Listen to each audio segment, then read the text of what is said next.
Hi friends, നമസ്കാരം. Garden വീണയിലേക്ക് ഏവർക്കും സ്വാഗതം. ഇന്ന് ഞാനിവിടെ ചെയ്യാൻ പോകുന്ന റെസിപ്പി തീയൽ ആണ്. ഉള്ളിത്തീയൽ ആണ്. പക്ഷെങ്കിൽ അതിൻ്റെ കൂടെ നമ്മുടെ ഇവിടെ ഗാർഡനിൽ നിന്ന് കിട്ടിയിരിക്കുന്ന ഈ വഴുതനങ്ങയും പിന്നെ അതിൻ്റെ കൂടെ മുളക്, വഴുതനങ്ങായി മുളക്. ഇന്ന് ഈ ഗാർഡനിൽ നിന്ന് ഈ വഴുതനങ്ങ കിട്ടിയപ്പോൾ എനിക്ക് ഓർത്ത് തീയൽ ഉണ്ടാക്കണമെന്നൊരാഗ്രഹം അങ്ങോട്ട് തോന്നിയിട്ട് ആണ് തീയൽ ഉണ്ടാക്കാമെന്ന് വെച്ച്. തീയലിൻ്റെ കൂടെ ഞാൻ ഇടാൻ പോകുന്നത് ഉള്ളിയും, എനിക്കൊരു ഇച്ചിരി ഉരുളക്കിഴങ്ങ് ഇടുന്ന ഇഷ്ടമാണ്. ഉരുളക്കിഴങ്ങ് കൂടെ ഇടുമ്പോൾ അതിൻ്റെ ഒരു തിക്നെസ് ഒക്കെ കിട്ടും. ഈ വഴുതനങ്ങ മാത്രം ഇട്ട് അത്രയും അങ്ങോട്ട് തിക്കാകത്തില്ലെന്ന് തോന്നുന്നതുകൊണ്ട് ഈ 3 സാധനങ്ങളും കൂടെ ഇട്ടിട്ട് നമുക്കൊരു ചെറിയ തീയൽ ഉണ്ടാക്കുന്നത് കാണാം. ഓക്കെ, നമുക്കപ്പോൾ ഈ പാനിലേക്ക് അല്പം എണ്ണ ഒഴിച്ചിട്ടുണ്ട്. അതൊന്ന് ചൂടായി വരുന്നുണ്ട്. അതൊന്ന് ചൂടാകുമ്പോൾ നമുക്കതിൻ്റെ അകത്തേക്ക് ഈ ഉള്ളി ഇടാവുന്നതാണ്.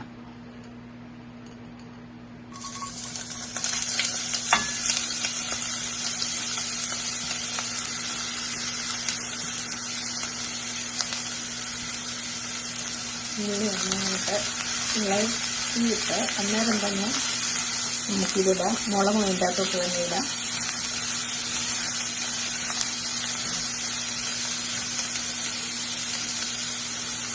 പിന്നെ ഒരല്പം ഉപ്പ് ഇതിൻ്റെ അകത്ത് ചേർത്ത് കൊടുക്കാവുന്നതാണ്.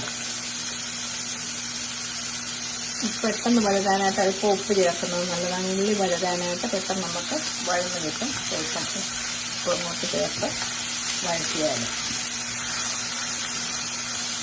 ഞാൻ ഇങ്ങനെ തീയൽ വെക്കുമ്പോൾ ഇങ്ങനെ വഴറ്റിയാണ് എടുക്കുന്നത്. എന്തുകൊണ്ടെന്നാൽ ഇത് ഒരു 1-2 ദിവസമൊക്കെ ഇരുന്നാലും അധികം ചീത്തയാകാതെ നമുക്ക് അത് ഉപയോഗിക്കാൻ പറ്റും. ഉള്ളി ഇറച്ചി അങ്ങോട്ട് വഴന്ന് കഴിയുമ്പോൾ പിന്നെ നമുക്ക് മൂക്കണം, അങ്ങനെ ചുമക്കണമെന്നൊന്നുമില്ല. അതിൻ്റെ കൂടെ തന്നെ നമുക്ക് ഈ ഉരുളക്കിഴങ്ങും അങ്ങോട്ട് ഇട്ടിട്ട് മൂപ്പിക്കാവുന്നതാണ്.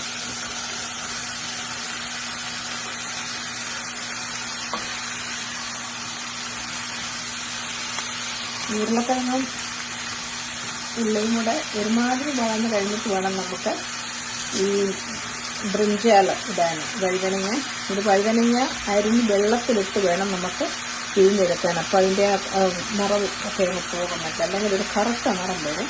അതിൻ്റെ നല്ലപോലെ ഇത് വാഷ് ചെയ്ത് വെള്ളം കറുത്താണ് ഇരുന്നത്. അത് നമുക്ക് കളഞ്ഞിട്ട് ഇതുപോലെ വൃത്തിയായിട്ട് എടുക്കാവുന്നതാണ്. ഉള്ളി ഉരുളക്കിഴങ്ങും ഏകദേശം ചുമന്ന് വന്നിട്ടുണ്ട്, 2 കൂടെ. അപ്പോൾ നമുക്ക് അതിലേക്ക് ഇതിടാവുന്നതാണ്. വഴുതനങ്ങ ഇടാം.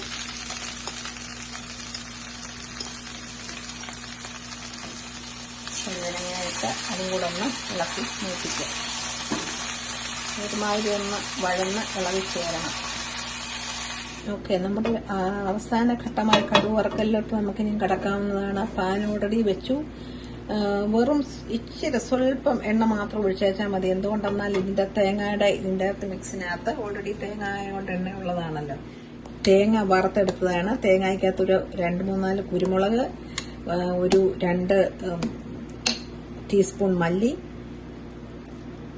5 വത്തലിമുളക്, അത്രയും ഇട്ട് വറുത്തെടുത്തതാണ് തേങ്ങയുടെ കൂടെ.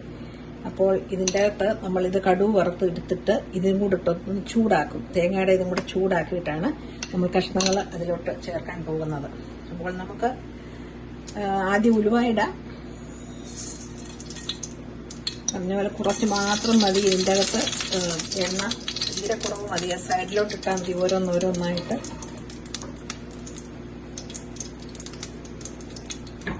ഉലുവ ഒന്ന് പൊട്ടി വരുമ്പോൾ നമുക്ക് മറ്റേ കടുകും അതിൻ്റെ ഒരു സൈഡിലോട്ട് കടുകിടാം.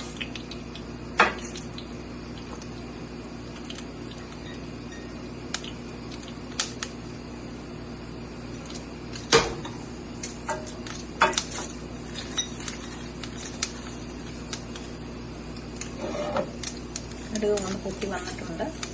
അപ്പോൾ മുളക് ഒന്ന് മുറിച്ചിടാം. മുളക്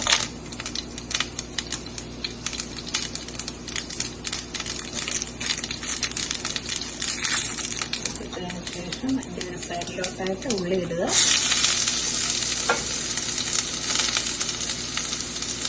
കറിവേപ്പില,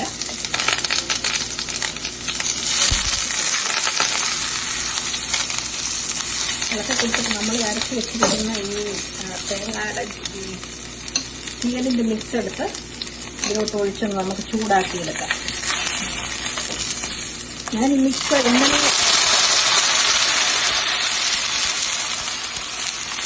ഉണ്ടാക്കി വെച്ചാണ്, അതുകൊണ്ട് എനിക്കിത് പ്രിപ്പയർ ചെയ്യുന്നത് കാണിക്കാൻ പറ്റിയില്ല. തേങ്ങ വറക്കുന്നതൊന്നും കാണിക്കാൻ പറ്റിയില്ല.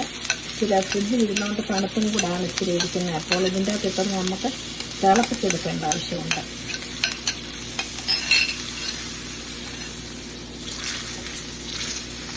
ഇങ്ങനെ തിളപ്പിച്ചെടുക്കുന്നതുകൊണ്ട് തീയലൊരു 2 ദിവസം ഇരുന്നാലും അതിന് കേടൊന്നും കൂടാതെ നമുക്ക് ഉപയോഗിക്കാൻ പറ്റും. അങ്ങനെ വളിച്ചു പോകുമോ കേടായി പോകുമോ എന്നുള്ള യാതൊരു വിധമായ പേടിയും നമുക്ക് വേണ്ട.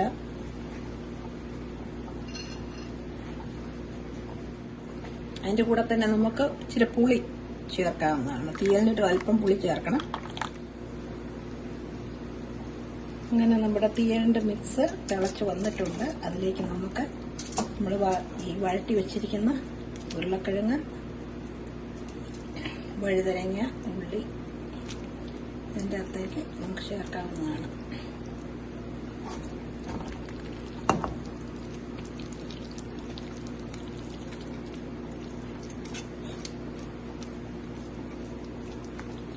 നമുക്ക് ചിലർക്ക് തീയൽ ഇച്ചിരി നല്ലപോലെ കട്ടിക്കിരിക്കുന്നതായിരിക്കും ഇഷ്ടം. ചിലർക്ക് ഇച്ചിരി ലൂസായിട്ടിരിക്കുന്നതായിരിക്കും. ഞാൻ ഒരു ഇച്ചിരി ലൂസാക്കിയാണ് എടുത്തിരിക്കുന്നത്. എന്തുകൊണ്ടെന്നാൽ ഇതിരിക്കുമ്പോൾ ഇച്ചിരി കൂടെ കുറവും, ഇച്ചിരി കൂടെ തണുത്ത് കഴിയുമ്പോഴത്തേക്ക് ഇച്ചിരി കൂടെ കുറവും. അതുകൊണ്ട് ഇച്ചിരി ലൂസാക്കിയാണ് എടുത്തേക്കുന്നത്.